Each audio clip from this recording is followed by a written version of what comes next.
Baik, bismillahirrahmanirrahim. Assalamualaikum warahmatullahi wabarakatuh. Jumpa lagi dengan saya di Abil Maiwa Channel. Jadi teman-teman, channel ini merupakan channel pendidikan tempat kita berbagi tentang aplikasi pendidikan, Microsoft Office, serta tips dan triks komputer. Baik, pada video kali ini kami akan berbagi sebuah video informasi terkait nasib pelamar P3K Guru 2022 untuk kategori P1, P2, dan P3 terkait penempatan dan pemberkasan menjadi ASN P3K tahun 2022. Tapi sebelum kita lanjut, bagi rekan-rekan guru yang baru menemukan channel ini, silahkan tekan tombol subscribe dan aktifkan lonceng notifikasi agar setiap hari Bapak Ibu bisa mendapatkan informasi terbaru dari kami. Dan disclaimer untuk video ini adalah tambahan referensi saja untuk rekan-rekan guru. Tentunya untuk informasi terbaru, informasi paten dan informasi resmi tentunya datanya dari Kemendikbud dan juga BKN. Baik, tanpa panjang lebar lagi, kita langsung saja to the point terkait nasib pelamar P3K Guru 2022 untuk pelamar prioritas 1, pelamar prioritas 2 dan 3 terkait penempatan dan pemberkasan menjadi ASN P3K tahun 2022. Let's go. Di sini Bapak Ibu bisa perhatikan ya, di salah satu surat yang kami dapatkan ya di teman sama kreator. Di sini ini adalah salah satu Pemprov ya, Pemda di Indonesia yang sudah mengeluarkan edaran ya terkait pemberkasan ya dan penempatan untuk pelamar prioritas 1 ya. Di sini dikatakan ya, terkait dengan hal ini kita bisa ambil sedikit petikan terkait nasib pelamar prioritas ya berdasarkan surat ini. Di sini dikatakan bahwasanya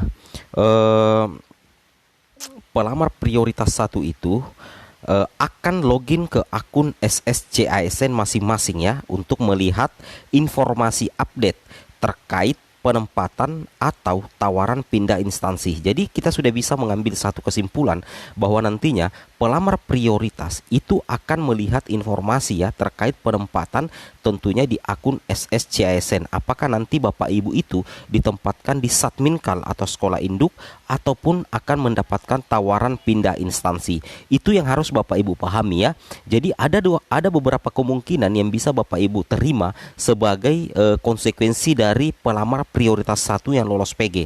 Yang pertama itu adalah penempatan di sekolah induk, yang kedua adalah terpaksa menerima tawaran pindah instansi karena di instansi sendiri tidak ada kuota untuk Bapak Ibu sekalian. Seperti itu ya. Ini terkait dengan poin pertama. Kemudian poin B, pelamar prioritas 1 itu dapat diterima sebagai P3K Guru ke luar instansi dengan ketentuan pelamar P1 klik setuju menerima penempatan dan tentunya instansi juga membutuhkan Bapak Ibu sekalian terkait dengan mapel dan ijazah yang Bapak Ibu miliki. Jadi Bapak Ibu bisa saja ditempatkan di satuan sekolah induk ataupun Bapak Ibu harus konfirmasi untuk penempatan di luar instansi. Itu adalah konsekuensi yang sebentar lagi akan Bapak Ibu hadapi. Mudah-mudahan ya banyak guru honorer lolos PG itu tetap ditempatkan di sekolah induknya masing-masing. Kemudian ini yang sangat berbahaya Bapak Ibu ya, yang di poin C sesuai dengan surat dari Pemprov Kepulauan Bangka Belitung ya.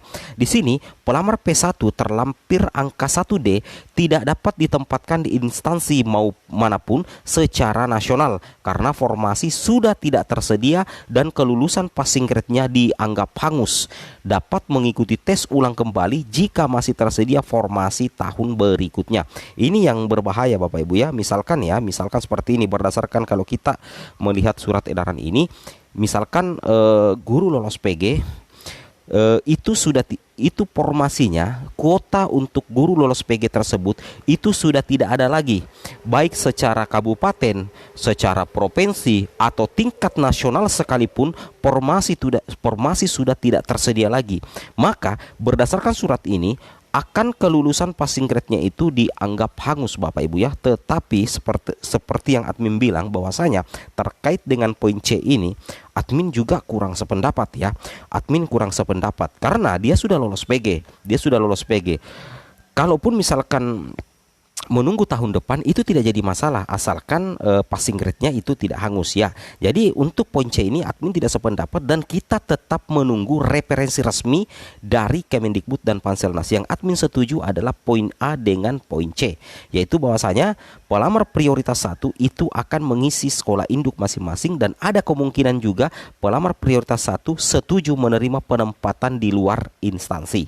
Nah, kalaupun ada yang tidak mendapatkan formasi itu otomatis masuk cloud. Ini yang kita pegang ya, yang kita pegang yang sudah diutarakan oleh Kemendikbud ya, masuk cloud atau masuk keranjang dan menunggu hingga formasinya terbit seperti itu ya. Oke, apakah tahun ini atau tahun depan atau ada guru PNS yang pensiun seperti itu. Nah, kemudian kita lanjut lagi di sini Bapak Ibu ya. Nah, di sini dikatakan ya, ini sudah ya, ini dikatakan hangus. Admin tidak sependapat ini ya, meskipun sebenarnya anggaplah benar, tapi admin kurang setuju kalau kondisinya seperti itu. Kemudian di sini Bapak Ibu bisa cek juga ya, ini membuktikan ini adalah aplikasi SIM pemetaan guru P3K volume 34. Memang di aplikasi ini sudah sangat jelas ya, ada beberapa kemungkinan yang akan dihadapi oleh pelamar prioritas 1 terkait penempatan dan pemberkasan menjadi ASN P3K. Nah, ini ya P1 saya tulis di sini. Yang pertama itu Bapak Ibu itu bisa jadi ditempatkan di satuan pendidikannya masing-masing atau istilahnya di sekolah induk ya. Jadi Bapak Ibu bisa saja ditempatkan di sekolah induk kalau memang posisi Bapak Ibu adalah pengunci formasi. Kemudian Bapak Ibu di sini juga ada menu dalam instansi. Berarti sudah sangat jelas bahwa ada juga kemungkinan pelamar prioritas 1 terpaksa dilempar ke luar instansi. Dalam artian Bapak Ibu terpaksa menerima tawaran dari luar atau menerima penempatan di luar instansi sepanjang Bapak Ibu mengkonfirmasi persetujuan dan Pemda bersangkutan juga yang menjadi sasaran target itu menyetujui. Seperti itu ya, jadi ada kemungkinan. Jadi ini bukan hoax dan memang ada kemungkinan seperti itu. Kemudian dalam instansi ini maksudnya Bapak Ibu ditempatkan di sekolah lain tetapi tetap dalam instansi. Kemudian yang ketiga di sini ditawarkan keluar instansi. Sorry ya, di sini ada kesalahan tadi.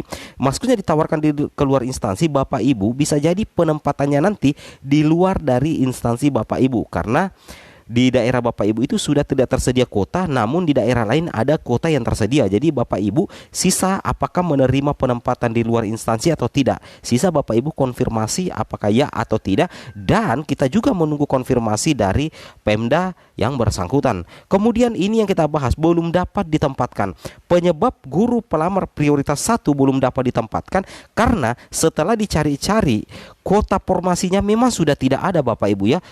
Kuota kebutuhannya sudah tidak ada, baik di tingkat kabupaten, di tingkat provinsi, dan di tingkat nasional memang sudah tidak ada, sehingga tidak bisa ditempatkan. Terkait di surat yang tadi bahwa passing grade-nya ini dihanguskan, itu admin kurang pendapat. Sesuai dengan pernyataan Kemendikbud bahwasanya yang belum dapat ditempatkan secara otomatis itu akan masuk dalam cloud atau keranjang ya. Itu akan masuk dalam cloud atau keranjang. Nah, kemudian ada penawaran dari luar. Nah, seperti itu Bapak Ibu ya. Itu yang harus Bapak Ibu pahami. Kemudian di sini konsekuensi yang Bapak Ibu terima ketika peserta yang tidak dapat formasi. Peserta yang tidak dapat formasi itu akan ditawarkan ke Pemda yang lain. Kemudian konsekuensi kedua adalah masuk cloud atau keranjang. Ketika ditawarkan ke Pemda yang lain, maka nantinya adalah konfirmasi Pemda yang dituju apakah mau menerima atau tidak, dan juga pelamar yang bersangkutan harus konfirmasi persetujuan ya kalau ditawarkan ke Pemda. Kalau misalkan Bapak Ibu masuk cloud atau keranjang, nantinya itu akan mengisi formasi di seleksi selanjutnya tanpa PG-nya itu hangus. Jadi ini yang saya percaya sesuai dengan apa yang diutarakan oleh Kemendikbud dan Panselnas beberapa waktu yang lalu di Rakor. Nah, seperti itu Bapak Ibu ya. Kemudian kita lanjut lagi di sini.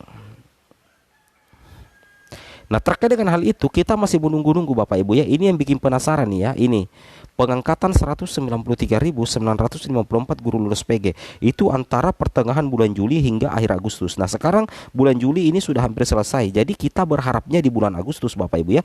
Mudah-mudahan saja nantinya ada kejelasan ya terkait pengangkatan untuk 193.954 guru lulus PG di tahun 2021. Ini kita menunggu ya, karena ini berdasarkan timeline yang juga dijelaskan oleh oleh Kemdikbudristek seperti itu.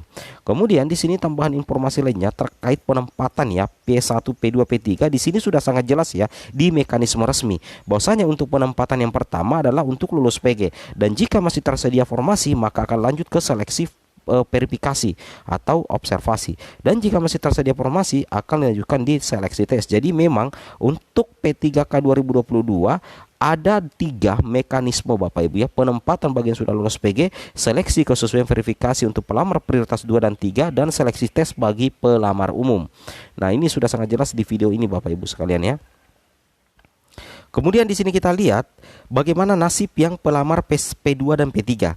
Nah, kita lihat di sini ya. Kita buatkan tabel dulu seperti ini. Misalkan ini mapel BK, formasinya 10 ya, jumlah guru PG-nya 5. Berarti guru pelamar prioritas 1 yang mengisi formasi itu ada 5.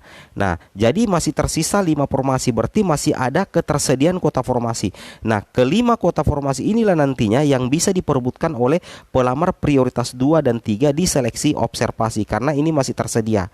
Nah, seperti itu ya. Jadi yang diharap untuk P2 dan P3 adalah sisa formasi dari pelamar prioritas 1. Nah, seperti itu Bapak Ibu ya.